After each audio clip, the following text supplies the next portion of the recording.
I would like to introduce Chris Pride, and she's going to do our opening song tonight, and then we'll get into some speeches. So again, thank you everybody for coming, and please give a warm round of applause for Chris Pride. Thank you so much, really. It's an honor to be here. Really appreciate you asking me to sing tonight.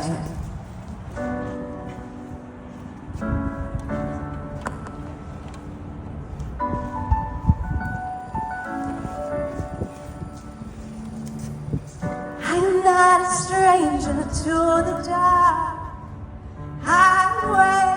They say we don't want your broken heart. I've learned to be ashamed of all the scars. Run away, they say. No one will love you as you are, but I won't let them break me down to dust. I know that there's a place for us, for we are glorious. When the sharpest words wanna cut me down, gonna send a flood and drown them out. I am brave, I am broke, I am who I'm meant to be. This is me. Look at me, here I come, and I'm marching on the beat I drum.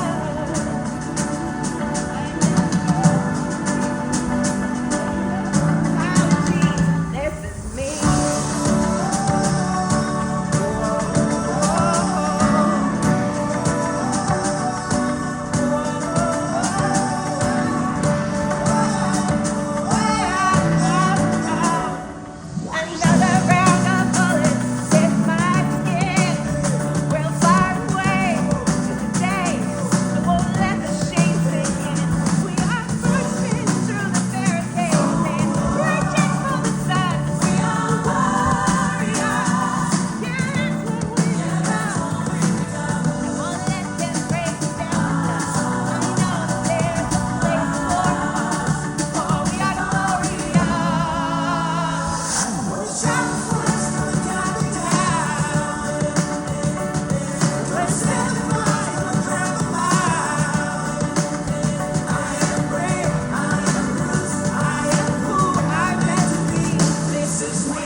I'm gonna send a flood and drown them out. This is brave, this is bruised, this is who I'm meant to be. This is me. Look out, here I come. I'm marching on the beat I drum. I'm scared to be seen. I make no apology. This is me.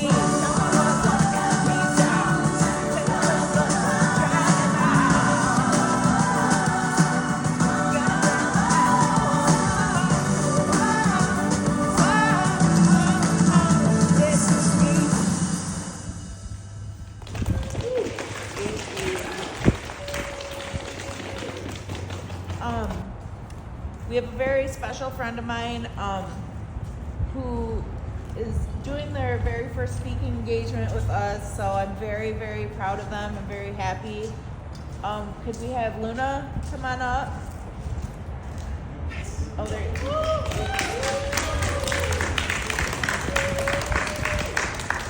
All right, I've been told I'm fairly loud. I don't think I need a microphone. So, as you heard, my name's Luna, lifetime Bay City resident. I'm really glad to see a lot of familiar and new faces out here tonight. And I kind of put this together last minute, but I think it has my heart in it, and I hope you guys will enjoy. In August of this year, Onyx Cordish, a teenager from Idaho, was shot and killed by their adopted father. After shooting Onyx, their father went on to shoot their cat and use a hatchet to destroy the walls of Onyx's bedroom. Once he was done, he placed Onyx's pride flag over their body, claiming this to be a memorial. After this, he intended to kill both himself and Onyx's little brother, but thankfully the brother was able to escape and alert the police. Onyx's father has pled guilty to this murder multiple times. He claimed his motivation to be his brother, calling the family names such as pedophile and loser. Onyx's Instagram listed their pronouns as he, they, and she. All of Onyx's friends used they pronouns in the name Onyx when writing their memorials. Yet the news stories told a different story, referring to Onyx as a she, calling them a daughter, and acting like Onyx was a nickname to match their aesthetic. They were murdered for being transgender, but rendered cis in their passing. We live in America that claims to be about freedom and the pursuit of happiness, yet trans people face blockades caused by our government every step of the way. Parents are traveling across state borders just so their trans teens can receive puberty blockers. Poor trans people are unable to afford the hundreds of dollars of paperwork required to change our names. Trump had tried to tack ending all Medicaid coverage for trans health care onto his big, beautiful bill.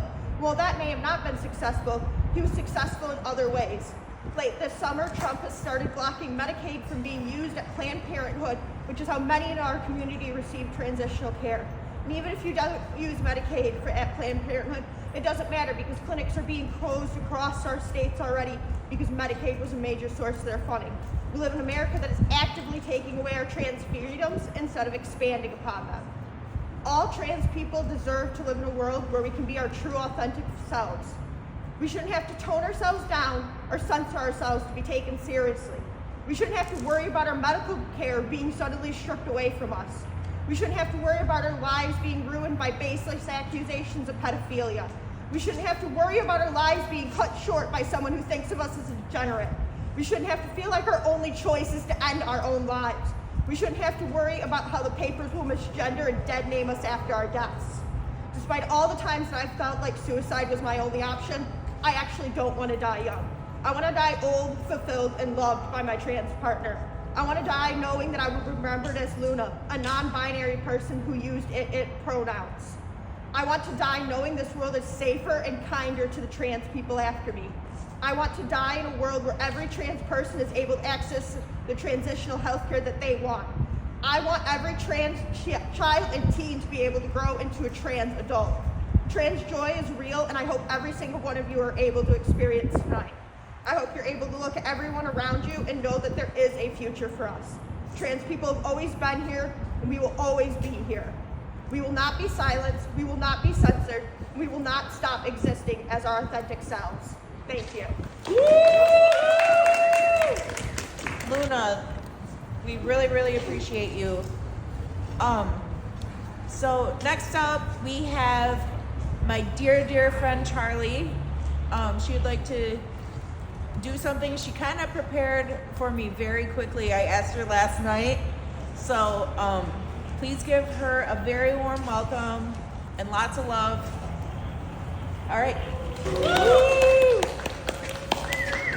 Hello all. Yeah, as Mary Lee said, very last minute. It's been something that I've had kind of brewing in the back of my mind for some time now, but I feel like it's finally time to speak on. I was born and raised in Seattle, but I spent the last 5 years in Iowa in college, and throughout that time, I was able to begin my transition and met wonderful and amazing trans people from across the state. And during my time there, I met two particular individuals whose stories I wanted to highlight, so apologies. I'm definitely going to get quite emotional. The two in particular are Quinn Joy and Liara Sai. Quinn completed suicide January of 2024, and Liara was murdered in June of 2024.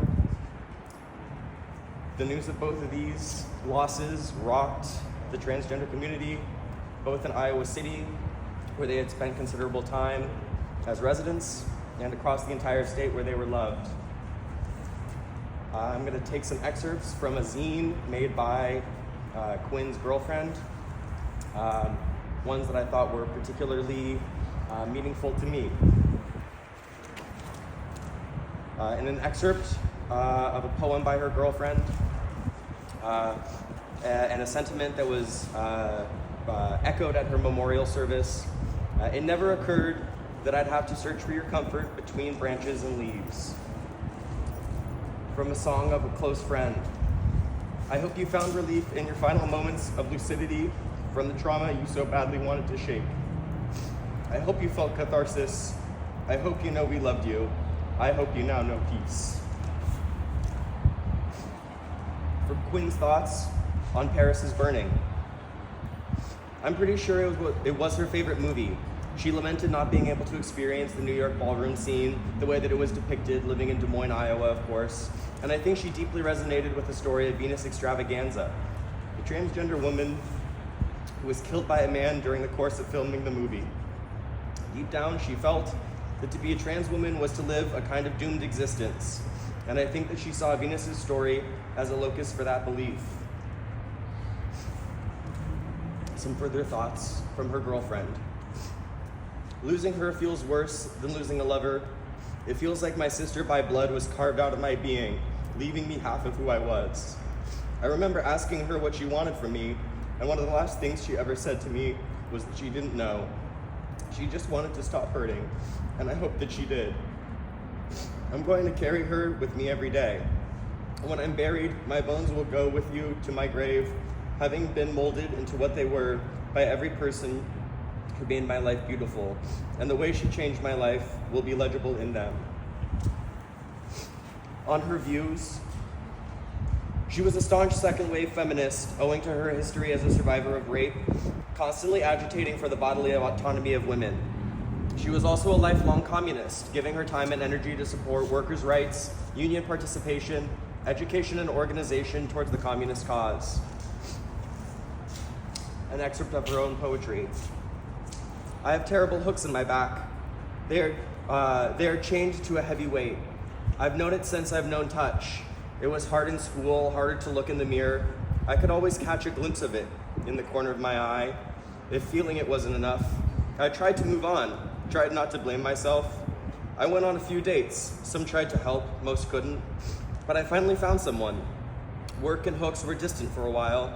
One day my lover asked, "Did you ever try removing them?" I waited till night. I was sweating as I climbed the hill. There in a shack was a mirror. I turned slowly in front of it. With soaked pain, I grabbed and wrenched them out. It was as simple as that. Some final thoughts on her family. Much of her writing and art are unfairly lost to those who loved her and sought to preserve her. Most of her personal affects, including her ashes, remain the lawful property of her disowned, child-molesting father. Quinn's story is sad. It's sad to recollect. I wish there was some silver lining or some lesson. But Quinn has now been dead longer than I knew her. I urge you not to forget to understand transsexuality not as tragic figures, but as people who were loved while they were alive, during the times when our lives overlap. We deserve better than what we've got. We deserve to live. Those we remember, we wish there was more time to know them better than we did. They missed out on so much. Rest in peace to Quinn Joy, Liara Sai, Mira Bellwether, and Venus Extravaganza. Thank you. Just wanted to bring up kind of a little bit of my personal journey with gender. I had struggled with gender kind of my whole life, and I finally got around some good people, some of which are here tonight, to help me kind of like figure that out. I was never brave enough to commit suicide. But due to medical intervention and things, I'm finally in a good place with my gender, and I'm really happy with it. I just want to let everybody know that it's never too late to ask yourself those questions and to find your true self in that. And thank you, Charlie, for giving me the courage to talk about that too. So, yeah, that's all I have on that. I'm gonna go ahead and move on to the next speaker. I'm gonna have Valerie come up, and Valerie's doing both her speech, and then also we had another friend who worked very hard to organize this with us and was unable to make it tonight, so Valerie will be completing part of their speech as well. They kind of let us know what it was going to be about, and so thank you, and here's Val. First, I'm going to read what Mercedes, one of the organizers, said. She was planning to say that trans people have always existed and always will exist, and that's true. But it's also estimated that over 110 billion humans have never lived, and if we have ever lived, and if we've always existed, we have to contend with the fact that there is an untold countless number of us who lived and died without access to trans health care and or without the ability to express ourselves. So many of us died never knowing what made us different, without community, without even choosing a name for ourselves. Every trans person, every trans day of remembrance, she thinks of these people and hopes there's an afterlife for their sakes. And that's all I have for Mercy.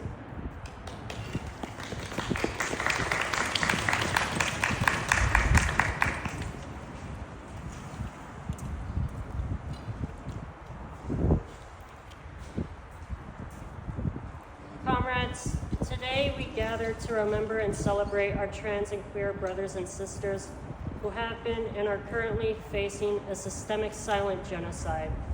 The silent genocide has been manifesting itself in various forms throughout multiple decades. We are forced to detransition, our healthcare is taken away, gender marker changes are enforced, and our people are being sterilized. This is not new.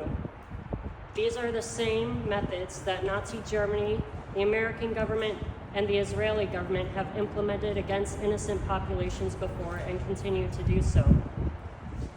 Simultaneously, our communities are demonized as pedophiles, persecuted based on our bodies, and murdered by the will of the state through its own actions and by the actions of individuals who succumb to the fascist government's propaganda.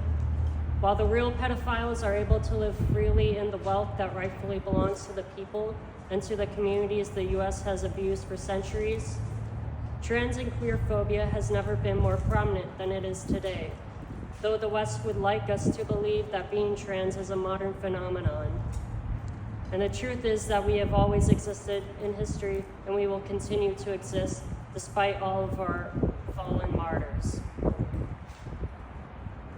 Huey P. Newton once said, "A homosexual could be the most revolutionary," and that truth is very much alive today. Being queer is revolutionary. Our very existence is revolutionary. We are revolutionaries. Just as French psychiatrist Félix Guattari, a leftist militant who supplied aid for the freedom fighters in Algeria, once said, "We want to put an end, once and for all, to any rigid assigning of sexual identity. We do not want to think of ourselves anymore as men and women, homosexuals or heterosexuals, possessors and possessed, older and younger, masters and slaves, but rather as human beings who transcend such sexual categorization, who are autonomous, in flux, and multifaceted. We want to see ourselves as beings with varying identities, who can express their desires, pleasures, ecstasies, and tenderness without relying on or invoking any system of surplus value or any system of power at all, but only in the spirit of play. And so, we will always be against this genocidal state and its rigid assignments of identity. The state has never respected autonomy, whether or non-conforming identities, whether it be indigenous land, women's bodies, the Black community, or our bodies and our communities. Today, there are still not that many people fighting for our liberation, unfortunately. Even the first trans woman in Congress has capitulated to Republicans and maintains the existing imperialist structures. So it's up to us, working trans people, to save ourselves and to reject the system's demands. However, if you reject socialism and revolution, you might just be afraid of yourself. It's important for us as queer people as a whole and our allies to not be deceived by the West's attempts to rainbow wash and whitewash our culture, values, and identities, and to paint us as a monolith through capitalism and imperialism. Our solidarity is not a transactional gesture, nor will it ever will be. It is mandatory for us to stand with those who are oppressed by the imperialist United States and other oppressive regimes while their propagandists attempt to divide our struggles for liberation, even though we all know that our struggles are interconnected, and no matter what, we will always stand against oppression on principle.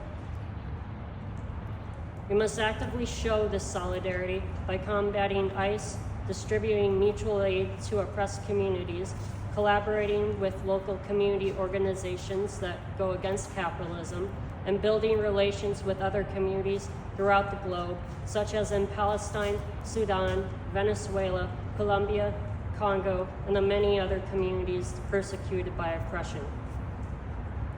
Today, let us not only remember our martyrs, but celebrate them and those of us who continue to fight in their names, such as Brianna Jai, Eliza Shaw, Sam Nordquist, Leah Smith, Christina Hayes, Carmen Wells, and too many more people to name,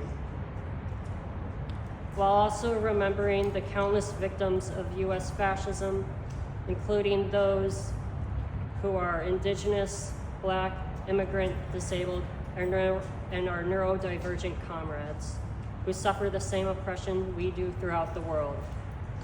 Although our existence is resistance, if we continue to stand idly by, then we are choosing to die by a reactionary suicide.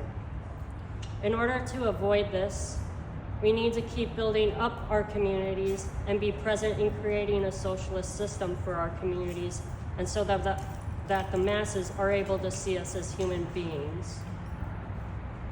The spark of revolution has already been ignited. We need to keep that flame, as well as our revolutionary bodies and spirits, burning bright. But even if we fail to enact change, or our deaths are inevitable, we would rather die by revolutionary suicide than continue to suffer under this current system. Our revolution is the only solution, and our final breaths shall be our revolutionary deaths. May revolution and liberation be upon us. We are all revolutionaries. Thank you.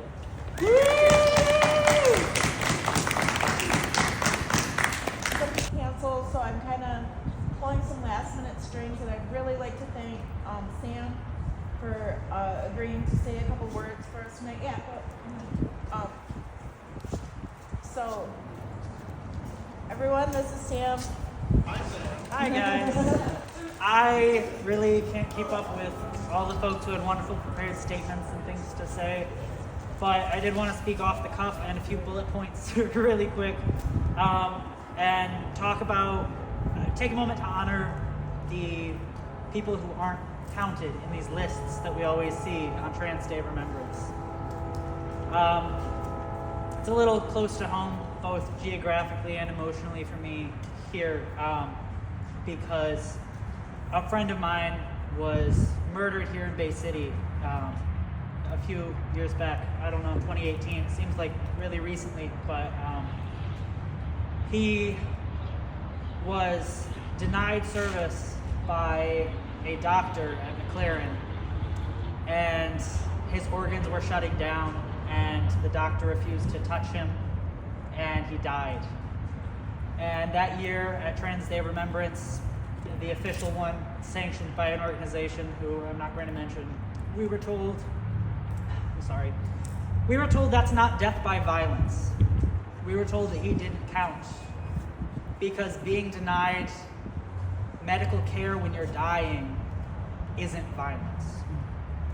So I just wanted to take a moment to honor all the people who die of forms of violence that don't count, aren't scary enough. People who commit suicide after lifetimes of violence that didn't count or wasn't listened to or wasn't helped. I want to mention those people who don't count because they were never even reported as trans. They may have been murdered for it, but it never made the story. And I want to take a moment to recognize everyone who's going to have to be buried under a name that's not theirs. I know for me, that was one of my biggest fears at an age when I was far too young to be worrying about that. I was 11 years old thinking to myself that I couldn't allow myself to die and be buried with a name that wasn't mine. And I'm sure that some of you out there have felt that too. And then the last thing that I wanted to say is that there's really only one thing that we can do about this. There's really only one way that we can keep this from happening, and that's by knowing your neighbors, building community, getting to know the people who are around you, even if you think you don't have anything in common with them. Make sure that everyone around you knows that they will be missed, and make sure that everyone around you has someone to stick up for them. We keep us safe. We will never have an option to live in a non-violent world. The only thing that we can do is do something about it. All we can do is be prepared for that. And the best way that we can be prepared for that is by gaining skills and sharing that with the people around us. All we can do is care for each other. Thank you, everyone. All right, we're coming to the end of our speeches. I really appreciate everybody coming out. I kind of threw this together on short notice, so we're outside in Michigan on the fall. I think for our second annual, we'll probably find an indoor venue that's more inclusive and maybe a little warmer and less rainy. So I just really, really want to thank everybody for coming. Thanks to the speakers for sharing your stories. Everybody did such an amazing job. I'm just so proud of everybody. I'm proud of everybody who came out. It's a really, really special thing. And thank you to Chris Pride for coming out and singing for us. And read a poem while we figure this out.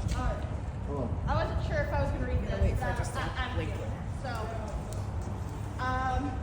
this poem is called Trans Day of I Love You, written in memory of honor of those lost at Club Q, November 19th, 2022.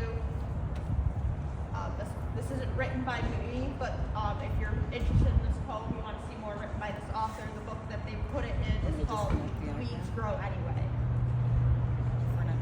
Disconnected. Trans Day of Rage, Trans Day of Vengeance, Trans Day of Bleeding Bigots, Trans Day of not being the bigger person, Trans Day of every statistic and gunman broken over our knees, Trans Day of we are going to make our own world, Trans Day of we are the ones we've been waiting for, Trans Day of morning coffee in bed, Trans Day of never having to explain our bodies or language, Trans Day of eyeliner and glitter and body hair and sweat and flashing lights, Trans Day of dancing until we can't anymore, Trans Day of coming home, Trans Day of no apologies, Trans Day of fucking forever, Trans Day of unapologetic faggotry, Trans Day of free surgeries and hormones, Trans Day of living a long, long life, Trans Day of I love you, Trans Day of I love you, Trans Day of I love you, Trans Day of get home safe, Trans Day of I will see you in the morning. Woo!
originally sung by Kermit the Frog, but we're doing Sarah McLachlan style today.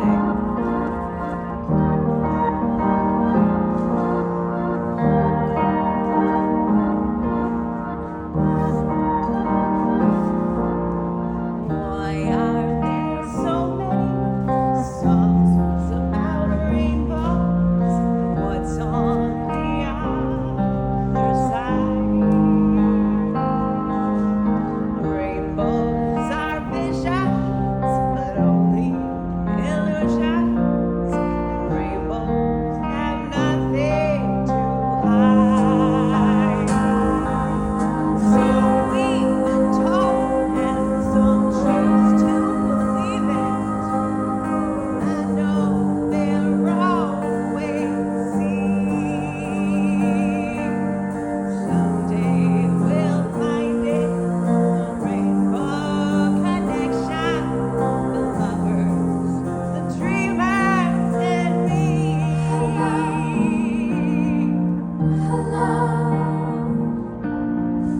Said that every wish be heard and answered. Wished on morning star. Somebody thought of that. Someone believed it. Look what it's done so far. It's so amazing. It keeps us stargazing. And what do you think we might see? Someday we'll find it, a rainbow connection. The lovers, the dreamers, and me.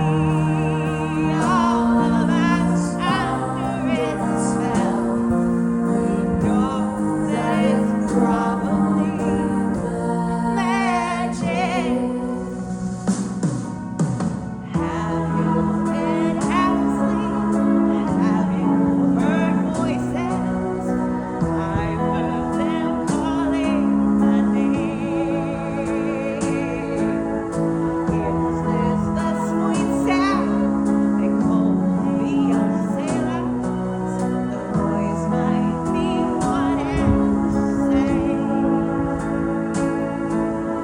I've too many times to ignore it. It's something that I'm supposed to be. Someday we'll find it, a rainbow connection. The lovers, the dreamers, and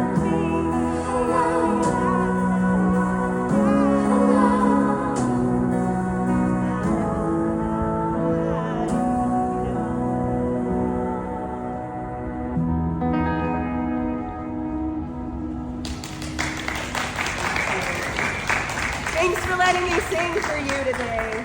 Somebody just offered to do a little calm down exercise with us, and I know personally I could really benefit from that right now. If everybody would like to participate in that, they're welcome to.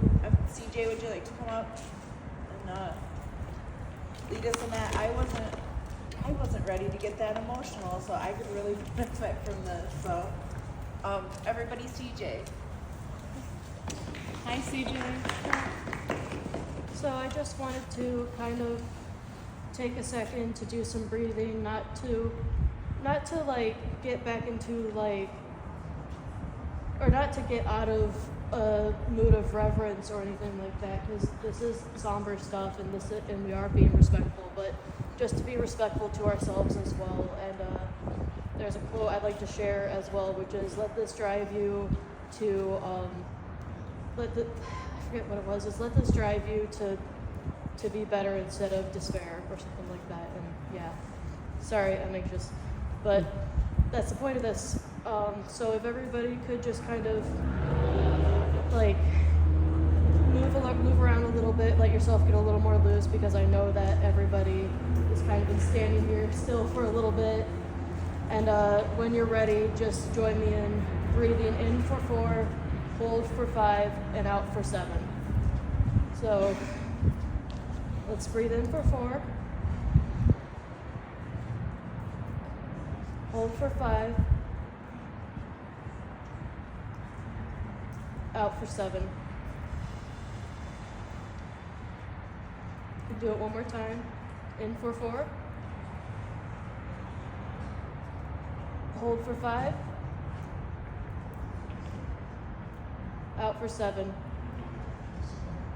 Thank you. Thank you. All right, again, I want to thank everybody. Feel free to go over and check out our tables. The one table has a bunch of free candy, so I know after I get emotional, I'll probably hit up that candy table too. And just a side note, there is Lolo Bees offered us $1 off drinks after the event. So anyone who wants to head over there and check out Lolo Bees, they're really inclusive. They're really cool. If you haven't been, I'm sure most of us have been there. But feel free to head on over and just let them know trans rights are human rights, and they will give you $1 off. And that's all. Thank you all for coming. Thank you. Woo-hoo. Oh, Joel just brought it up. We do thank you everybody for bringing food as well. We have about probably 50 pounds we think. So again, thank you guys. You guys Yay. are awesome. That will take that right over the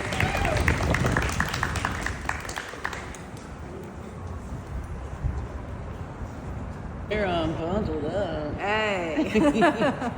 I'm glad you can make it.